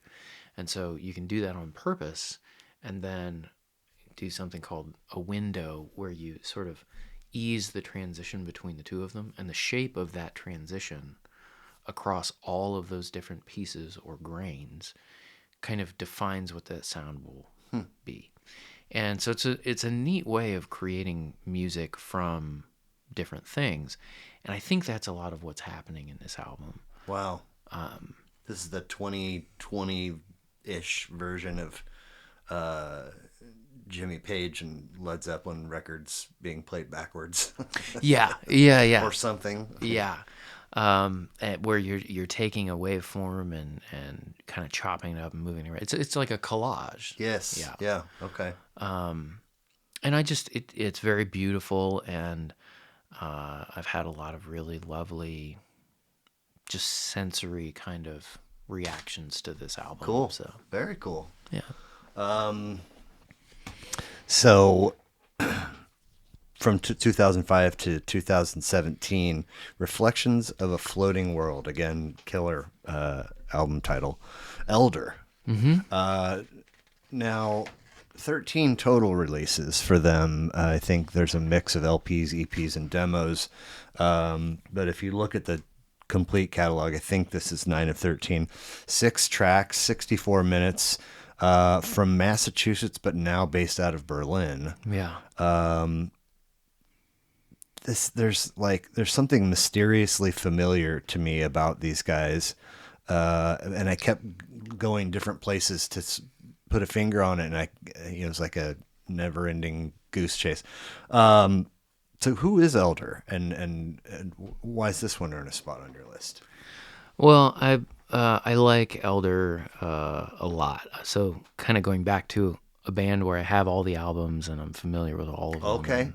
And I, this is probably my favorite band right now. Okay. Interesting digital footprint these guys have. It's not. It's almost like they you hear sometimes such and such video or thing or whatever they had it scrubbed from the internet. And it's like who does one call for internet scrubbing tasks? It's almost like they're hey Google, or they're and they have some kind of control over. Oh wow. Anyway, go ahead. They're your Well, I don't know. If they did something untoward and it has been scrubbed, I no. just want to say I disavow. No. any knowledge. No, I don't mean in no shenanigans. Oh, okay, all It right. just seems like I'm used to there being a way that an artist's digital footprint appears, and they seem to be just kind of marching to their own beat in that sense. I think, you said that it touches on a lot of stuff, or you were trying to pinpoint it, but it could never really, you couldn't find it or something like that. And that's why, like, I hear Elder and I hear all of the bands that I have enjoyed put together. Oh, wow. And then giving the people what they want. And so, again, I don't know that it's necessarily their best album, but I like it a lot. I think it is that defining album for them.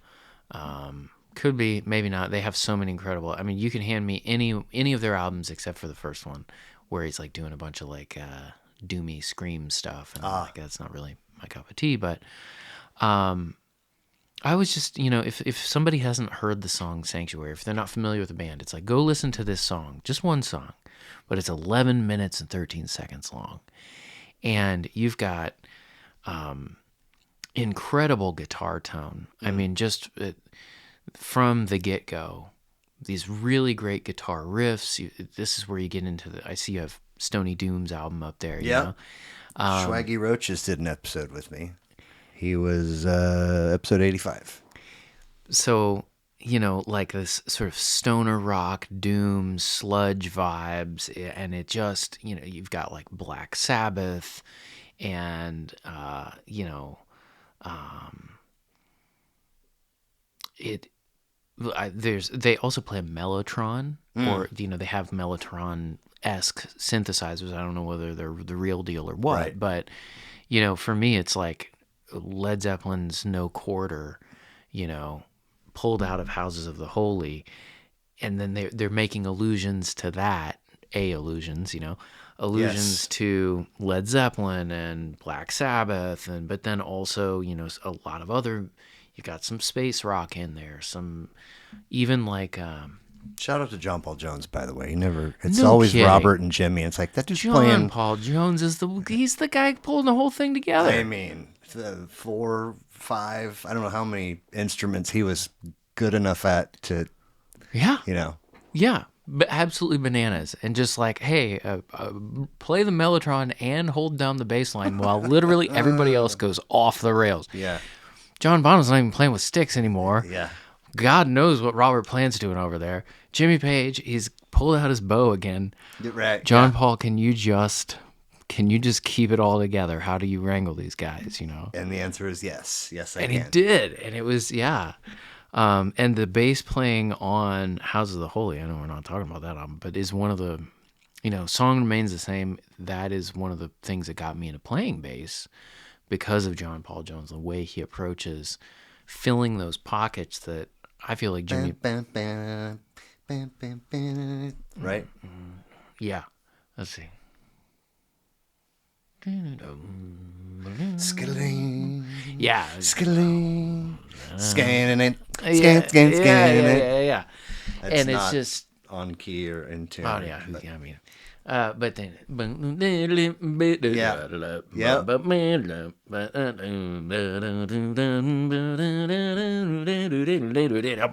You know, and Jimmy Page, God knows what he's up to or how many guitars he's tracked in the studio. And this guy is just weaving it all together, and you don't even really know. Yeah. Yeah. I And remember being like, no quarter, just being like, I swore I've memorized these liner notes. Like, what's going on? I'm like, it's fucking John Paul. Like, what can't this guy do? It's like, right. plant page, Plantman, R.I.P. Bonham, and Bonham's kick. Yeah. Just the bat, and it's like, why are we not talking about it? I know. And I think so, that feeling that we're both talking about from those Led Zeppelin albums, that is what I hear in Elder. And I've seen Elder. I saw them at Record Bar last year, Okay. a couple of years ago. I can't remember. They were amazing. Did you put the Earplugs in? Yeah. Yeah, I always wear the always? earplugs. Right, Yeah. Just making sure. Making sure there's no holes in your story. No, I mean, and I play earplugs. I wear earplugs when I'm on stage too, Okay. and so, but I hear all of that stuff and that exuberance. And what I like about this album is, it also, I think, weaves together some of the mid 2000s, like Loudness War albums, some of the math rock stuff, if you're familiar with like Fall of Troy. There's a lot of stuff that sounds like Led Zeppelin and Fall of Troy and Deftones and Tool all joined a band together and then played like Mastodon level, riffage and guitar solos over it. And it's very maximalist. I think also, what's the guy's name? Nick DeSalvo? Yes. Yep. I feel like he kind of comes into his own with his own voice here. And each one of these albums, with the exception of Mitchell Akiyama, for me, there's something about the voice as well. There's a very distinctive vocal that is that person and their voice. Okay. And so I think, he kind of comes into his own here. And then when I say give the people what they want, there's also at this time, like you're looking at Animals as Leaders and Periphery and all of these extremely technical, extremely modern, what you might call modern metal or modern sound projects, or well, there are a variety of different examples, but things where you might play this really technical riff 3 times in a row, but then just play something else entirely, and it's jarring music. I love Animals as Leaders. I think they're a phenomenal band. Okay. But, it's like, I would really like to hear that riff 4 times. If you're not going to do it 4 times, please do it 8 times. And Elder does that. They make some real wild math rock kind of vibe, but then they make it groove. And it goes back to that. It doesn't matter if it's good. It matters if it rocks. Yeah. And this rocks. And, he's playing these blistering guitar solos that have that sort of like twang and blues, southern blues kind of vibe to it, and he's just riffing and ripping it. And, they establish grooves. They've got really incredible poetry. I mean, the lyrics here are phenomenal. And I don't believe there's any curse words. And, I remember listening to this, and maybe you've had this experience where like, all right, well, I'm going to check out the lyrics of this album I really like. And I'm just praying that those lyrics don't suck so that it doesn't ruin it for me. And I had the opposite experience. I was like, damn it, this album is so perfect. And the lyrics are incredible. Thanks a lot. Nice. Very nice.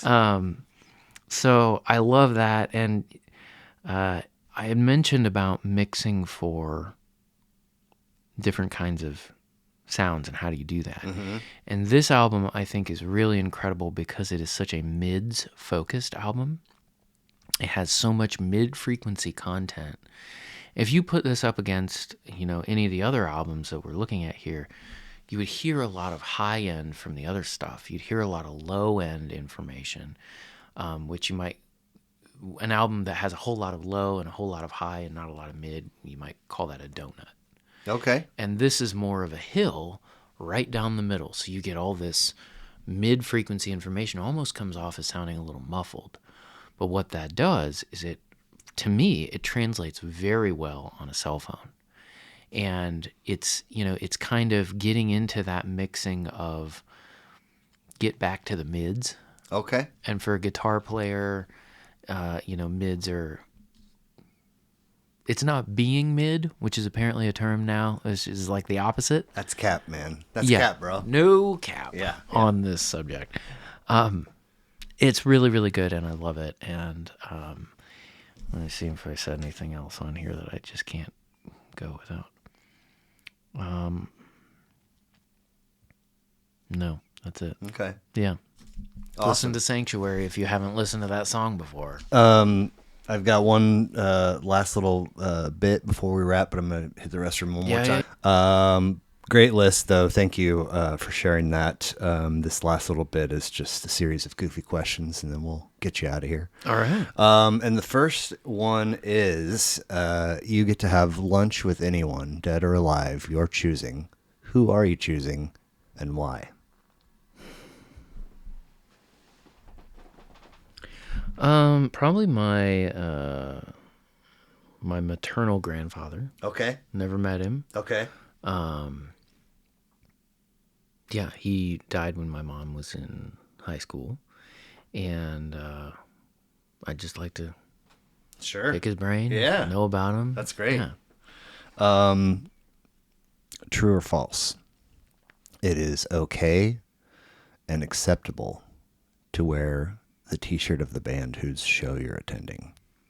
Oh, true. Definitely true. I plan on wearing my own shirt while I am performing on June 1st. Okay. And I'm going to try and get the rest of my bandmates to all wear our shirt. So they're going to just be like, look, man, I got to advertise here. Hey, 1,000%. I hope that they comply and pull that off. But and they are incredible. I would just say those guys, there's like a vibe and a culture of like, yeah, sure, man. That has just been so incredible. I cannot give enough of a shout out to Brad and Halston and Alex and Keith and Caden. They're just, I got to say that wherever the cameras are. You're right here. Okay. I'm up here. Now, Elder's coming to town. You have a ticket, and day of, you're grabbing your Elder t-shirt out of the drawer and going to the, okay. I mean, well, I don't know. Maybe I'll wear, my own t-shirt. I started, was doing AI art stuff, and then I got away from that, and I've recently just designed, like I learned how to draw again.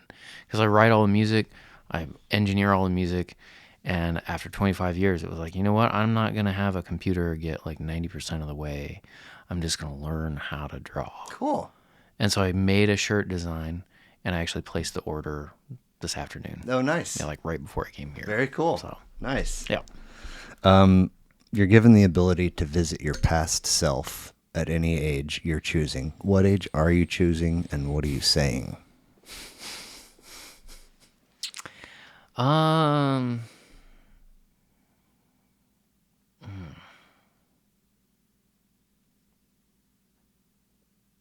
Actually, I feel pretty good about this one. The song Center Stone that we were talking about. In one of those songs, one of the versions of those songs, I say, my father's always said that life couldn't have turned out any better if he had planned it. I love that. And me too. What an outlook. And for a long time, the lyrics are, my father's always said, life couldn't have turned out any better if you had planned it, and I wanted to feel that way so long if I could only understand it. But somewhere along the way, I encountered a moment most strange where I stopped working towards something and wanted more than anything for nothing to change. And so I say all of that because, first of all, that's one of the pieces that came to me while I was driving around where it's like, oh my God, that was a really good one. I got to record that, But I don't know that I would go back and say anything to my past self because I could mess up what I have now, and I am grateful for what I have now. Absolutely. It comes up often in these conversations in that at the end of the day, if you don't go through what you go through, you don't wind up who you are. And I love that. I believe that for myself. I was, was taken aback in one particular instance where I asked that question, and kind of immediately the response began and started with, I don't really have any regrets. ... And the rest of the answer is what it is. But I was like, maybe I'm not framing this right, because I don't mean to imply that there's a regret. And some folks the opposite of that point, man, at age 14, I could have just used, a little person with the water bottle when you run past as a marathon runner. Just, you're doing great. Yeah. Keep it yeah, up. Yeah, yeah. Good job. Yeah. So it's not, anyway, it doesn't matter. But I love that. I love that. It's a great outlook, and I like that answer.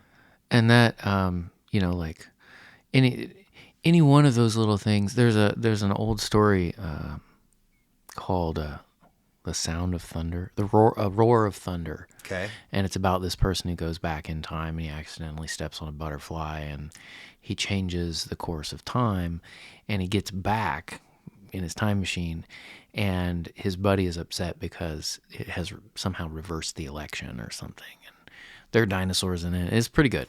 But I like, my son Fazan is beautiful and is the light of my life, and my wife Sobia, and I have this incredible job where I get to help people, and then I put on my little Batman mask and go be a rock star in my time off, and I just life.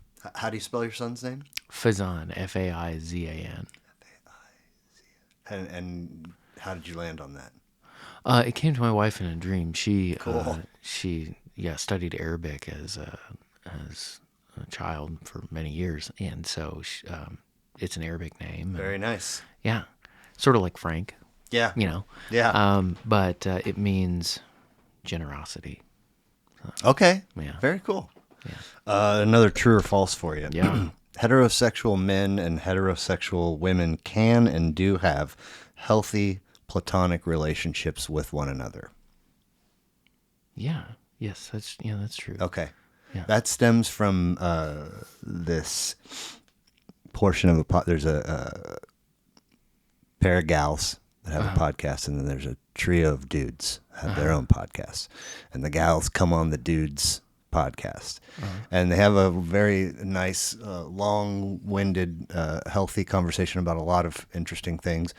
But one of them, they're like, "Hey, I need you to clear the air for me on a thing that you said on one of your episodes," and that's that these gals are saying that they want men to not be exclusively getting their information from men, that they need to be getting information from women as well. And one of them bristles at this idea and says, I think exactly what he says, Tammy's calling. Who's Tammy?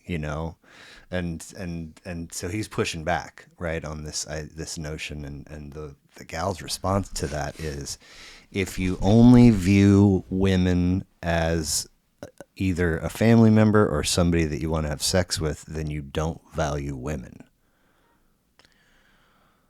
Yeah, I mean, I suppose I can't really take a stance on that person's perspective, but what I can say is that I work in an environment where there are many people who are women, identify as women, and I have really incredible friendships, collaborations, partnerships with these fellow human beings that are amazing people. And I don't think that relationship is reducible to the gender or biological sex or sex assigned at birth, or, it's not reducible to those things to me. And I think probably for most people, if they really gave it a shot, it wouldn't be reducible. Right. And so, and all cross-culturally, anthropologically, and through human history, there's a lot more going on than just there's one and there's two and that's it. There's a wide range of gender, sex, roles, distinctions, definitions, and so, you know, I appreciate the question because I think the question speaks to kind of sort of like the mids or the loudness war or anything else with music. It's kind of a period of our history where we're not really paying attention to a lot of the information that the world offers. And so anyway, I could go on about that, but really, Sure. honestly, I have such incredible working platonic. I mean, I don't even think about it as platonic. I think about it as collaboration with other great human beings. Yeah. You know, Absolutely. and I mean, I've seen, in my very limited scope of the world, I've seen a number of situations in which here's a couple X, over here, and one of those two is pretty loud in the voicing of, I don't want my partner to have opposite sex relationships because all of those needs are being met in our relationship. Anyway, it's fascinating that yeah, and I think yeah, for me, now this might sound kind of strange because I think it would sound strange to most people, but for me, equity is the greatest form of American patriotism that you can have. Because if you're truly, I was raised in America. I was raised in the middle of the country, and I'm really going to get off of here on some stuff. But if you really truly believe in the idea of equality and liberty and merit and all of these things that I think our country purports to be on paper, founded on, yeah. right? On paper. We Literally. like written on paper, Yeah. then you have to recognize that not everyone has had access to that liberty. Not everyone has been given that equal opportunity. Not everyone has had all of the things that were purported to have been provided. Right. And so if you, personally, I won't say you, I'll say me, when I reflect on what it means to be patriotic, it is the rectification and the righting of that historical pattern of injustice. And so I think one of the ways, that shows up is diversity, equity, inclusion, belonging initiatives, and being real about them. Because if I believe in this concept of equality and fairness and the rule of law and freedom of speech, freedom to be who you are, then I also have to acknowledge that a lot of people's voices have been silenced. We have laws that have been passed in the past year where it's illegal to be who you are, illegal to say what you are. And so all of those things I think are fundamentally not patriotic, the laws that make it illegal to be who you are. But the focus on equity, the focus on equality, on feminism and women's rights especially, those are extremely profound and important things to me. And without them, I would probably argue that you don't have America if you don't realize those things. Very well said. That's where I'll stop. Last but not least, Okay. please complete this. Oh, God. The world would immediately become a better place in which to live if only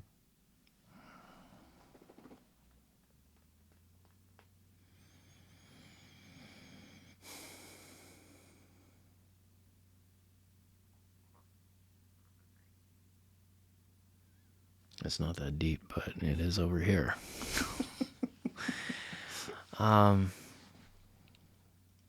If people just treated each other with empathy and compassion and reason. I love it. Good stuff. Yeah. Low Forest. Find Low Forest stuff where you stream and download. Bandcamp, Instagram, Facebook, YouTube, TikTok. Josh King, appreciate you sharing a part of your Tuesday evening with me. Is there anything, be it from your notes or otherwise, that you had hoped we would cover that we did not? No, but I've really appreciated this opportunity, and I could go on and on and on about this stuff, and you gave me the opportunity. Thank you. Yeah, this is amazing. Go listen to Sanctuary, right? Yes, If nothing else from the Yeah. Josh King top 5 or current version of top 5. You brought up this desert island thing, and I think that I just saw it recently, which is why I keep giggling about it internally. But it's just a cartoon, just a one-frame cartoon of that teeny tiny little island with a lone palm tree, and there's two people, and one of them has just pulled a bottle out of the water, and there's a piece of paper in it, and they open it, and he just says, "It's from Sting." That's so great. dumb, but I giggle at it. That's great. Anyway, thanks again, man, and hope to talk to you soon. Yeah, thank you.